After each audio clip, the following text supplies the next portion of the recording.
السلام علیکم ورحمۃ اللہ وبرکاتہ۔ اب دیکھیے، جہاں یہ بات آتی کہ ہم کسی سے کہو کہ بھائی قرآن کو آپ سمجھ کے پڑھیے، صرف عربی متن تک کے محدود مت کر کے رکھیے قرآن کو، تو ہمارے کو یہ بتایا جاتا کہ قرآن کی آیتوں کو ہم کیسا سمجھیں۔ تو قرآن کی آیتوں کو سمجھنے کے لیے یہ بتلایا جاتا کہ ہم قرآن کی آیتوں کو حدیث سے سمجھنا چاہیے۔ دیکھیے کتنا غلط طریقہ کار ہے کہ قرآن کی آیتوں کو حدیث سے سمجھا جائے گا، یہی ہمارے ذہنوں میں بات ڈال دی گئی ہے۔ دیکھیے اللہ کا دین فطری دین ہے۔ قرآن میں کئی مقامات پر اللہ نے عقل کو کلک کیا ہے۔ فطری دین کا مطلب کیا ہوتا؟ کسی آفس میں آپ نے دیکھا ہوگا، کوئی آفیسر لیٹر ڈرافٹ کرتا، لکھتا ہے اپنے ہاتھ سے لیٹر، پھر وہ کسی کلرک کو بلاتا ہے، بابو کو، اس سے کہتا ہے ٹائپسٹ سے کہ آپ اس کو ٹائپ کیجئے۔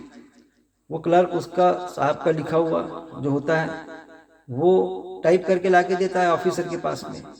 وہ کسی دوسرے کلرک کو بلاتا کہ بھائی یہ جو لیٹر اس نے کیسا ٹائپ کیا، آپ کمپیئر کیجئے۔ اب دیکھیے صاحب کی ہینڈ رائٹنگ کیسی، مینuscript، اور اس نے جو ٹائپ کیا کمپیوٹر سے یا ٹائپنگ سے، کتنا خوش خط ہوتا ہے وہ۔ لیکن جو چیک کرتا، کمپیئر کرتا، تو وہ اصل میں کیسا کمپیئر کرتا؟ وہ دوسرا کلرک کہ بیس وہ صاحب کے لیٹر کو بناتا۔ صاحب نے اگر لکھا کانسٹیٹیوشن اور وہ بابو نے ٹائپ کیا کنسٹرکشن، تو وہ کنسٹرکشن پہ راؤنڈ مارے گا، ریڈنگ سے گول راؤنڈ مار دے گا کہ اس نے غلط لکھا، نہ کہ صاحب کے لکھے ہوئے پر۔ تو بیس صاحب کا لیٹر ہوتا ہے، آفیسر کا۔ فطری دین ہے۔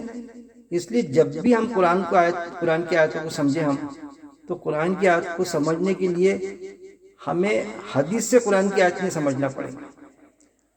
پھر اسی طرح ہم قرآن کو سمجھنے کی کوشش کرتے، تو پھر دوسری طرف یہ بھی آتا کہ سائنس سے ہم قرآن کو سمجھنے کی کوشش کرتے، وہاں بھی بگاڑ کی صورت۔ ارے بھائی قرآن سے سائنس کو سمجھنا پڑے گا، کیونکہ یہ قرآن میں اللہ کے آدیش ہے، اللہ کی ہدایت ہے۔ اور سائنٹسٹ جو ہوتے، جیسی ترقی کی دنیا نے، وہ نظریے ہوتے، سائنس کے نظریے بدلتے رہتے۔ اللہ کا نظریہ بدلتا ہے کیا؟ اللہ کے تو فکس قاعدے ہیں، قرآن میں آیت ہے باقاعدہ موجود کہ ہم ہمارے قاعدے کے خلاف نہیں کرتے، باوجود اس کے بگاڑ کی صورتیں کر دی گئی ہے۔